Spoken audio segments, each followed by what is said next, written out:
Hola a todos, soy Macarena y espero que disculpéis la poca luz porque Halloween ha llegado y con él la lluvia, el invierno y la oscuridad y la verdad es que no tengo luz hoy prácticamente y si oís un trueno disculpadme porque está lloviendo a cántaros ahí fuera. Hoy quiero hablar de miedo.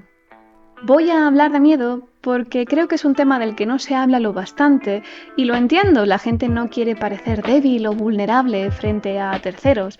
No obstante, es en las pequeñas comunidades como esta, por ejemplo, en las que más se debería de hablar, porque es aquí, en confianza, a gustito, entre nosotros donde podemos decir, hey, yo también he estado ahí, y sentir la tranquilidad de compartir nuestras experiencias. ¿No? Hoy quiero hablar de miedo porque, para bien o para mal, es uno de los temas principales de la novela en la que estoy trabajando actualmente y como ocurre con casi todos los escritores que se toman en serio su trabajo, me he visto en la situación de investigar y leer mucho al respecto para entender mejor el miedo. Lo que he entendido es que el miedo tiene muchas caras, muchas facetas, y en un vídeo de 5 o 10 minutos no voy a poder hablar del miedo. Para eso necesitaría una cátedra y aún así me faltaría tiempo. Pero es uno de mis temas favoritos, os soy sincera. Así que he decidido dar algunas pinceladas de lo que he entendido, sobre todo de mi miedo y de mi proceso, para cerrar esta serie que va precisamente del proceso creativo. Me he dado cuenta de que si tuviéramos que hacer una novela o un cuento titulado El proceso creativo, nuestra mayor fuerza opositora sería el miedo en sí mismo, el miedo con M mayúscula. Y para ejemplificar esto voy a hablar de una serie de cosas presentes en mi proceso y que se van a ir encadenando para que veáis que el miedo, además de estar presente de mil formas, es expansivo e incluso vírico, contagioso. La primera es el clásico bloqueo frente a la página en blanco.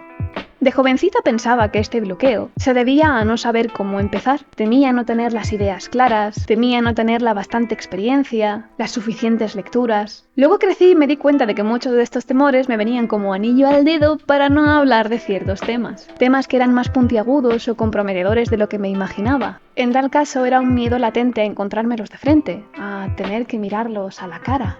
Más adelante estos temores mudaron la piel y se convirtieron en miedo a no ser capaz de dibujar sobre la hoja aquello que veía claramente en mi mente. Aquí ya no valían las excusas, la falta de experiencia, tampoco los temas, era simple y llanamente una cuestión de inseguridad.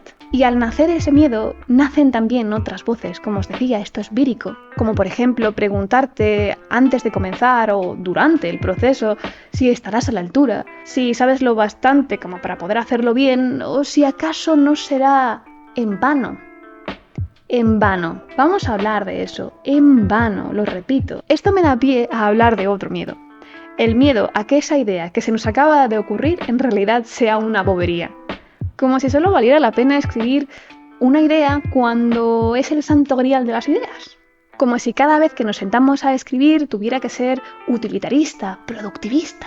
Esto es como la necesidad casi absurda de que el tiempo dedicado a escribir tenga valor y sentido, pero no para nosotros, porque entonces nos bastaría con escribir cualquier cosa mientras consiguiéramos sublimar un tema determinado, sino que tenga valor y sentido para otros. Y entonces llegamos al famoso miedo a el qué dirán. Miedo a si acaso en un futuro hipotético, cuando tengamos la obra terminada, a otros les parecerá buena. Y a veces ni siquiera hay que llegar al punto de haber terminado la obra. A veces llevamos solo 50 páginas y ya nos visita una vocecita cabrona y nos dice, pero ¿esto será lo suficientemente bueno? ¿Estás seguro de que vas por buen camino? ¿Esto que estás escribiendo no te suena peligrosamente a algo que ya has visto antes? Me parece que esto se te está quedando grande. Y lo cierto es que de cara al primer borrador es normal que esa vocecita nos venga a visitar muy de tanto en tanto. Pero también es verdad que aunque tenga razón, yo he de continuar escribiendo, porque lo que importa no es la meta, sino el proceso. Lo que importa no es ganar la maratón. Lo que importa es haberte inscrito con valentía en esa maratón. Lo que importa es haberte levantado cada día a las 6 de la mañana para entrenar de forma constante, sin fallar ni un solo día, y decir, sí, lo hice. A veces eso vale mucho más que llegar a la meta. mucho más que haberlo hecho en un tiempo récord, o mucho más que alguien te diga después, oye, qué bien corriste en esa maratón. El miedo tiene su parte buena, claro está. Tener miedo a hacer el ridículo en una ocasión determinada puede deberse a muchos factores. A que te falte información, a que necesitas comentarlo con un amigo, a que tienes que aprender nuevas técnicas para hacerlo mejor, etc. Pero cuando ese miedo te paraliza y te impide avanzar o prefieres no asistir a un evento por miedo a hacer el ridículo, por miedo a no hacerlo bien, por poner un ejemplo, entonces en esa circunstancia el miedo se vuelve algo tóxico, ¿no es cierto? ¿Qué opináis? Por último, me gustaría deciros una cosita que he aprendido con los años y que la verdad es que se me olvida muy a menudo, y es que el miedo, en realidad, es cobarde. El miedo es cobarde, y si le miramos a la cara, si decimos en voz alta el nombre de su disfraz, ya sea este la inseguridad, el miedo al que dirán, el miedo a llegar tarde, el miedo a ser demasiado mayor, el miedo a ser demasiado joven, entonces ese miedo pierde la fuerza, se acobarda, se vuelve pequeñito y la próxima vez que lo miramos ya no impone tanto, la próxima vez que lo vemos ya no nos parece tan grandioso y con suerte, con práctica y con mucho esfuerzo, con el tiempo, incluso desaparece. Hoy quería, en esta noche tan oscura en la que llueve muchísimo y en la que hay truenos y la iluminación es horrorosa, quería hablaros de miedo e invitaros a todos a compartir la soledad de este proceso creativo, pero en compañía, y a decir en voz alta los nombres de alguno de vuestros miedos. Yo a lo largo de esta serie os he expuesto varios de los míos y me encantaría y agradecería muchísimo leer en los comentarios aquí abajo alguno de los vuestros. Y ya está, todo por hoy. Esto se acaba, la serie se ha acabado, gente.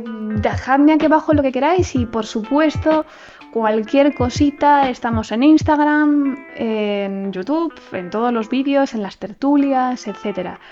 Un saludo bien grande y nos vemos por el escritorio. Adiós. ¡Mola! ¿Vas a salir en un vídeo hoy? Oye, no pases de mi jeta, coño. Eo. Vale, gatos.